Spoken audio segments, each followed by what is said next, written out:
आपकी TV screen पर ये दो तस्वीरें हैं। पहली ध्वस्त होने से पहले के जैश हेडक्वार्टर की है और दूसरी उस पर बारूदी बारिश के बाद हुई बर्बादी की। ये सैटेलाइट तस्वीरें बताती हैं कि हिंदुस्तान ने किस कदर बेगुनाहों के लहू के हर कतरे का बदला लिया है। तस्वीरों में आप लाल रंग के गोले में देख सकते हैं कि भारत की स्ट्राइक में जैश ए मोहम्मद के हेडक्वार्टर में बना आतंकियों का क्वार्टर पूरी तरह से भारतीय स्ट्राइक में ध्वस्त हो गया है। साथ ही मसूद का मदरसा और कमांड सेंटर जहां मसूद अजहर का पूरा परिवार रहता था, वो भी भारत की स्ट्राइक में पूरी तरह बर्बाद हो चुका है।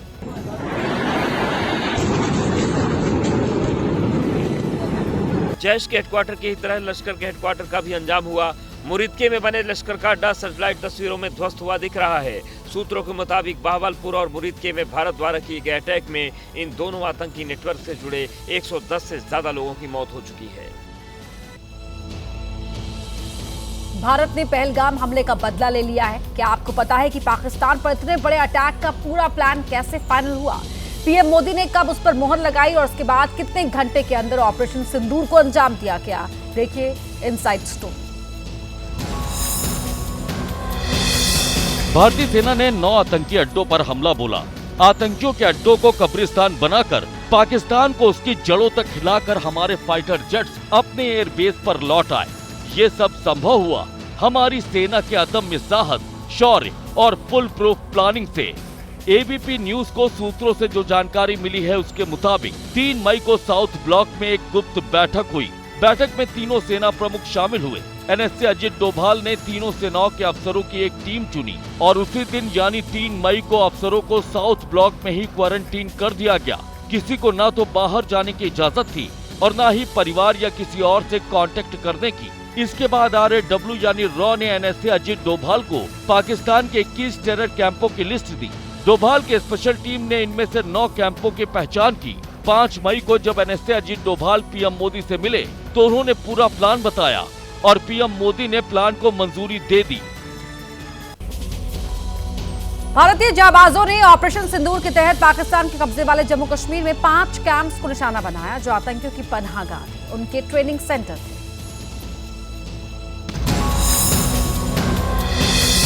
ये कोटली इलाके के गुलपुर कैंप की तस्वीर है जिसे हिंद की सेना ने पूरी तरह से बर्बाद कर दिया। यहाँ लश्कर-ए-तैयबा का अड्डा था जो लाइन ऑफ कंट्रोल से 30 किलोमीटर दूर है। इस अड्डे में छिपे आतंकवादी जम्मू कश्मीर के राजौरी और पुंछ में आतंकी वारदातों को अंजाम देते थे। नक्शे पर इस इलाके को देखिए। इसमें 13 नंबर वाला इलाका गुलपुर कैंप हुआ करता था जिसका अब नामो निशान मिट चुका है। LOC से 30 किलोमीटर दूर था, लश्कर-ए-तैयबा का बेस था। पाकिस्तान के अवैध कब्जे वाले जम्मू कश्मीर के कोटली इलाके में ही अब्बास कैंप है। लाइन ऑफ कंट्रोल से सिर्फ 13 किलोमीटर दूर इस कैंप को हमारी सेना ने पूरी तरह से तबाह कर दिया। यहीं पर लश्कर-ए-तैयबा के आत्मघाती हमलावर ट्रेनिंग लेते थे। नक्शे पर ये जो 14 नंबर वाला इलाका है यही कोटली का अब्बास कैंप है। यहाँ करीब 50 आतंकियों की जिहादी ट्रेनिंग का इंतजाम था जिसके चिथड़े हमारी सेना ने उड़ा दिए। प्रधानमंत्री मोदी ऑपरेशन सिंदूर के दौरान लगातार नजर बनाए हुए थे। ऑपरेशन सिंदूर जो कि करीब 25 मिनट चला। कोटली में रात 1:04 पर ऑपरेशन सिंदूर लॉन्च किया गया। ये लश्कर-ए-तैयबा के सुसाइड बॉम्बर का ट्रेनिंग कैंप था। रात 1:06 से 1:10 तक भारतीय सेना ने मुरीद के लश्कर-ए-तैयबा के ठिकानों को उड़ाया। ये लश्कर का हेडक्वार्टर और बड़ा ट्रेनिंग कैंप है। रात 1:12 पर बहावलपुर में जैश ए मोहम्मद के प्राइमरी बेस को तबाह किया गया जहां जैश के आतंकी ऑपरेशन की प्लानिंग तैयार होती थी। रात 1:15 पर सियालकोट में आतंकियों के लॉजिस्टिक हब पर स्ट्राइक की गई। रात 1:17 पर मुजफ्फराबाद में ऑपरेशन किया गया जहां आतंकियों की ट्रेनिंग और हथियार रहते हैं। रात 1:19 पर भीमबर में ऑपरेशन को अंजाम दिया गया। यह आतंकियों की ट्रेनिंग और भर्ती का अड्डा है। रात 1:22 पर चकअमरू में स्ट्राइक की गई। यह आतंकियों के घुसपैठ का लॉन्चिंग पैड है। रात 1:25 पर गुलपुर में ऑपरेशन सिंदूर को अंजाम दिया गया। ऑपरेशन सिंदूर की सफलता के बाद केंद्र सरकार ने आज सर्वदलीय बैठक बुलाई। सुबह 11 बजे से बैठक शुरू होगी। रक्षा मंत्री राजनाथ सिंह, गृह मंत्री अमित शाह के साथ केंद्रीय मंत्री किरेन रिजिजू भी इसमें हिस्सा लेंगे।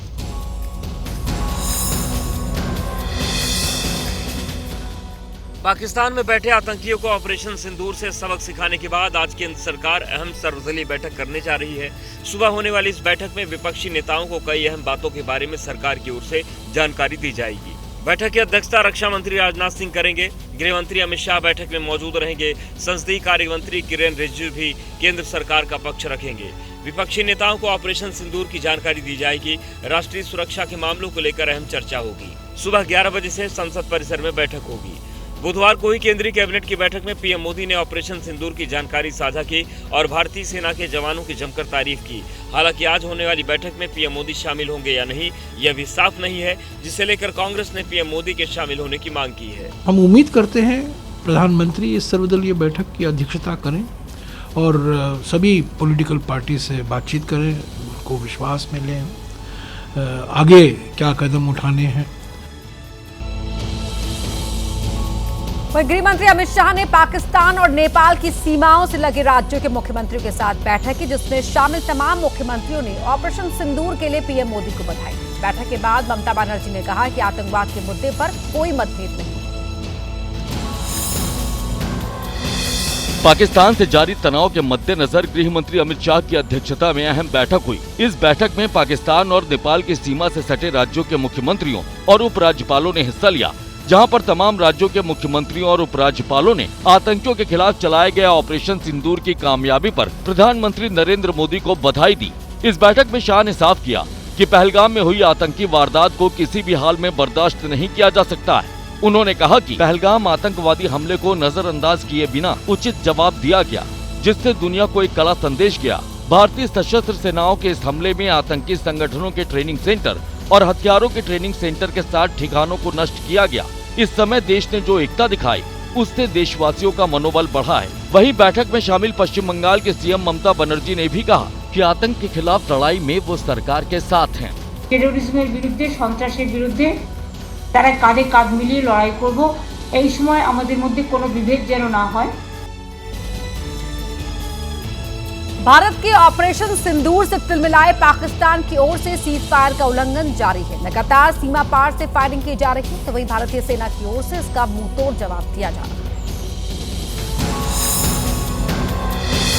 भारत के ऑपरेशन सिंदूर से पाकिस्तानी सेना बदहवास हो गई, जो लगातार बॉर्डर पार से भारत के रिहायशी इलाकों को निशाना बना रही है। पाकिस्तान के नापाक फायरिंग में पुंछ में तैनात भारतीय जवान दिनेश कुमार शहीद हो गए। वो हरियाणा के पलवल के रहने वाले थे। उनकी शहादत पर हरियाणा के सीएम नायब सिंह सैनी समेत कई नेताओं ने दुख जताया है। पाकिस्तानी सेना की नापाक फायरिंग जम्मू कश्मीर के पुंछ में लगातार जारी है, जहाँ पर अब तक पाकिस्तान की ओर से की गई शेलिंग में 13 लोगों की मौत हुई है। तनाव के हालात को देखते हुए जम्मू, सांबा, कठुआ, राजौरी और पुंछ जिले में सभी स्कूल और कॉलेज को बंद रखने का फरमान जारी हुआ है। अखनूर सेक्टर में भी पाकिस्तानी सेना आम लोगों को निशाना बना रही है, जिसे देखते हुए सीमा से सटे इलाकों को खाली करा लिया गया है। हालांकि प्रशासन की चेतावनी के बावजूद भी कुछ युवक यहां से जाने के बजाय पाकिस्तान को मुंहतोड़ जवाब देने की बात कर रहे हैं। पंजाब के फिरोजपुर में भी पाकिस्तानी सेना आम लोगों को निशाना बना रही है, जिसकी वजह से यहां पर लोग घरों को खाली कर सुरक्षित जगहों की ओर जा रहे हैं। वहीं भारतीय सेना यहां भी पाकिस्तानी सेना को मुंहतोड़ जवाब दे रही है।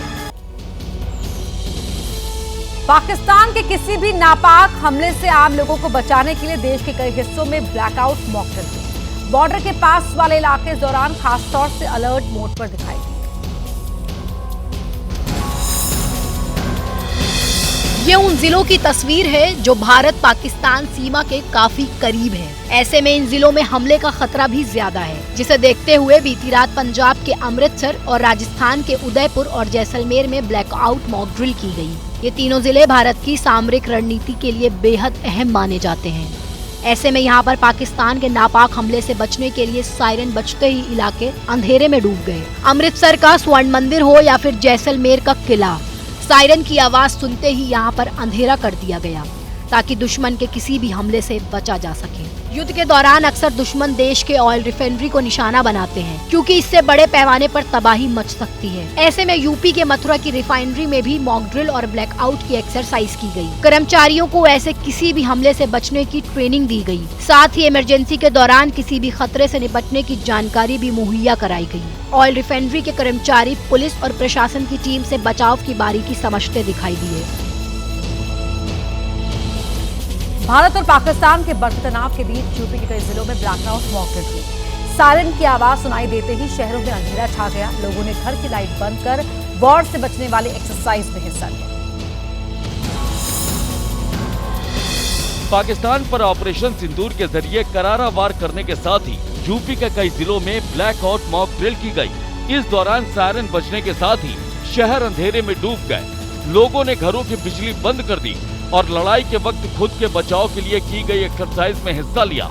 आजमगढ़, लखनऊ, शामली और बरेली में सायरन बजने के साथ ही इलाकों की बिजली बंद कर दी गई और इस दौरान तमाम वो एहतियात बरते गए जो युद्ध के दौरान बरते जाते हैं।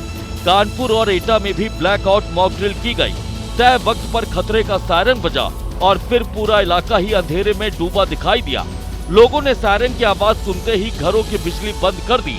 वहीं पुलिस सड़कों पर गश्त करती दिखी। आप देख सकते हैं कि सायरन बजाया जा रहा है और धीरे धीरे आप देखिए जो लाइटें हैं वो बंद कर दी गई हैं। जो भी हम लोगों को एडवाइस दिए जा रहे हैं वो आगे की हम लोग सुविधा के लिए ही दिए जा रहे हैं। हर एक पब्लिक से यही चाहेंगे कि मतलब इस चीज का पूरा समर्थन करें। ब्लैकआउट का पूरा ही समर्थन है।